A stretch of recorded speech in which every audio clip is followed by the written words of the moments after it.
people have been killed, with both sides, the vast majority being Palestinians.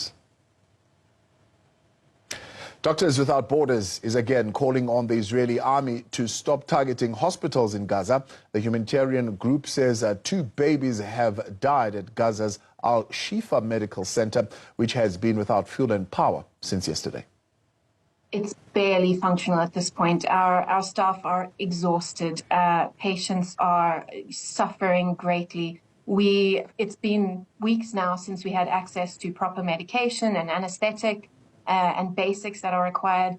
If operations are being conducted, which they still are, but it's under extremely difficult circumstances, it's via the torch from a cell phone, it's in passages, in tents, without anesthesia. I'm sure I don't need to explain to you how absolutely terrible that must be as a patient. And these attacks on healthcare facilities are completely against international humanitarian law. And that's why we reiterate our call that we've been making for a while now. We need a ceasefire. We need to stop attacking hospitals and healthcare facilities immediately. This is not acceptable, and we can't continue the way this is going. Meanwhile, Gaza's health ministry says it will be difficult to evacuate the nearly 650 patients at the enclave's largest hospital. The Israeli Defense Force believes Hamas is operating from tunnels around the medical center.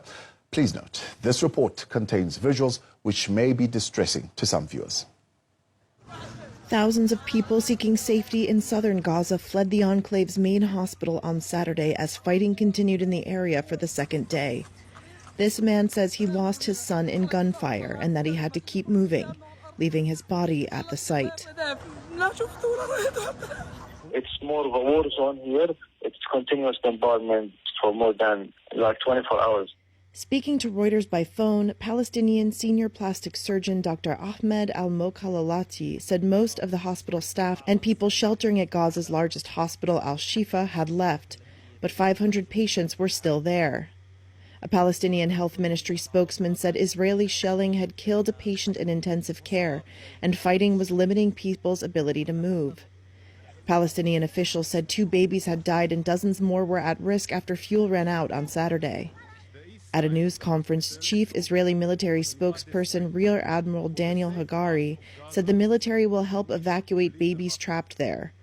In this video released by the Israeli army, defense official Colonel Moshe Tetro says there are clashes between Israel Defense Forces troops and Hamas operatives around the hospital, but the Israeli military denied endangering it. Israel said earlier that doctors, patients, and thousands of evacuees who have taken refuge at the hospitals in northern Gaza must leave so it can tackle Hamas gunmen who it says have placed command centers under and around them. Hamas denies using hospitals in this way. Meanwhile, Hamas said it had completely or partially destroyed more than 160 Israeli military targets in Gaza, including more than 25 vehicles in the past 48 hours. But an Israeli military spokesperson said Hamas had lost control of northern Gaza. Israeli Prime Minister Benjamin Netanyahu repeated in a press conference on Saturday his aim that Israel take security control over Gaza for an indefinite period, saying we won't stop until the mission is completed. Dr. Rick Brennan, the regional emergency director of the World Health Organization, says the situation is desperate. 50% of those hospitals are non-functioning right now. Those that are functioning are working well below their capacity because of a lack of fuel, a lack of medicines, a lack of water and necessary medical supplies. Doctors, nurses are completely exhausted and overwhelmed, and a number of the hospitals are under attack. As the humanitarian situation worsened, Gaza's border authority announced that the Rafah land crossing into Egypt would reopen on Sunday for foreign passport holders after being closed on Friday. Let's turn to this now. Governance expert Sam Goma